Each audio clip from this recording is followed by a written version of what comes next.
এই মিষ্টিগুলো দেখে কি মনে হচ্ছে এগুলো কোনো রকম কোন নষ্ট দুধ দিয়ে তৈরি হতে পারে? চলুন কিভাবে নষ্ট দুধ দিয়ে এরকম মজাদার মিষ্টি তৈরি করা যায় সেটাই আপনাদের সাথে শেয়ার করব। অনেক সময় আমরা দুধ জাল দিতে গিয়ে দেখি দুধগুলো নষ্ট হয়ে গিয়েছে, তখন আমাদের ফেলে দেওয়া ছাড়া কোনো উপায় থাকে না। কিন্তু এবার না ফেলে দিয়ে আপনি এরকম মজাদার মিষ্টি তৈরি করে নিতে পারেন। প্রথমে আমি দুধটাকে হালকা একটু জাল দিয়ে নিয়ে এখানে এরকম একটা ছাঁকনির সাহায্যে যে ছানাগুলো তৈরি হয়েছিল সেইগুলোকে সেপারেট করে নিচ্ছিলাম। তারপর চামচ দিয়ে এভাবে আলতো করে নাড়া দিচ্ছিলাম যাতে পানিগুলো সম্পূর্ণ বের হয়ে আসে। এখানে কোনো রকম কোনো পানি রাখা যাবে না, এই কারণে আমাদেরকে অবশ্যই সতর্ক হয়ে থাকতে হবে যেন কোনো রকম কোনো পানি না থাকে। পানিগুলো আরও ভালোভাবে ঝরে যাওয়ার জন্য আমি এখানে চামচ দিয়ে খুব ভালোভাবে চেপে চেপে পানিগুলোকে বের করে নিচ্ছিলাম। এই তো আমার সম্পূর্ণ পানি বের হয়ে গিয়েছে। যে পানিটা বের হয়েছিল ওটাতেও আমি একটু ভিনেগার অ্যাড করে আরও কিছুটা ছানা তৈরি করে নিয়েছিলাম। দেখলেই বুঝতে পারবেন ছানাগুলো কত রকম সফট হয়েছে। এই পরের অংশটুকু ছিল ভিনেগার দিয়ে তৈরি করা ছানা। এই ভিডিওটা একটু স্কিপ হয়ে গিয়েছে। তারপর যতটুকু ছানা নিয়েছিলাম ঠিক ততটুকু চিনি এখানে অ্যাড করব। আপনারা চাইলে চিনিটা বাড়িয়ে কমিয়ে নিতে পারেন। এবার সামান্য একটু পানি অ্যাড করেছি এবং তার সাথে দিয়েছিলাম 2 প্যাকেট গুঁড়া দুধ।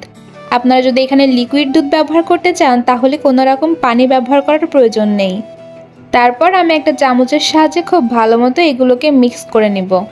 এখানে গুঁড়া দুধটা স্কিপ করবেন না, গুঁড়া দুধটা দিলে এর টেস্টটা দ্বিগুণ পরিমাণে বেড়ে যাবে।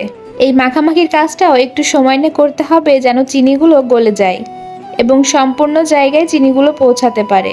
এই তো আমার মাখানো শেষ। এবার এটাকে আমি কিছুক্ষণের জন্য জাল দিয়ে নিব। একটা ফ্রাই প্যান গরম করে এখানে আমি এই ছানাগুলো অ্যাড করেছি। একদম হাই ফ্লেমে রেখে 5 মিনিট ঘড়ি ধরে জাল দিতে হবে।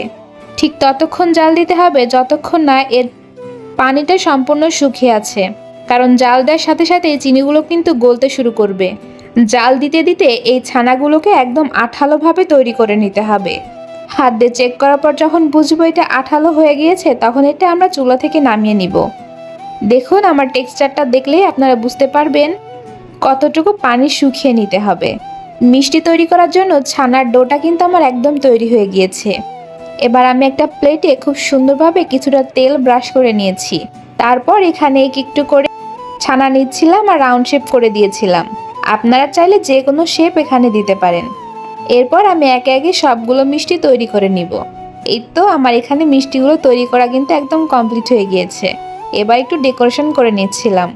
এখানে আমি কিশমিশ অ্যাড করেছি, আপনারা চাইলে বিভিন্ন রকম বাদামও অ্যাড করতে পারেন। তারপর লাস্ট আর একটু আকর্ষণীয় করার জন্য আমি এখানে গুঁড়া দুধ ব্যবহার করেছিলাম যাতে দেখতে সুন্দর লাগে। এই তো এরকম সিম্পল উপায়ে কিন্তু আপনারাও এই মিষ্টিটা তৈরি করে নিতে পারবেন। যাই হোক আজকের ভিডিওটা এখানেই শেষ করছি। ভিডিওটি কেমন লাগলো অবশ্যই কমেন্ট করে জানাতে ভুলবেন না। আজকে এই পর্যন্তই, দেখা হবে নেক্সট ভিডিওতে। টাটা।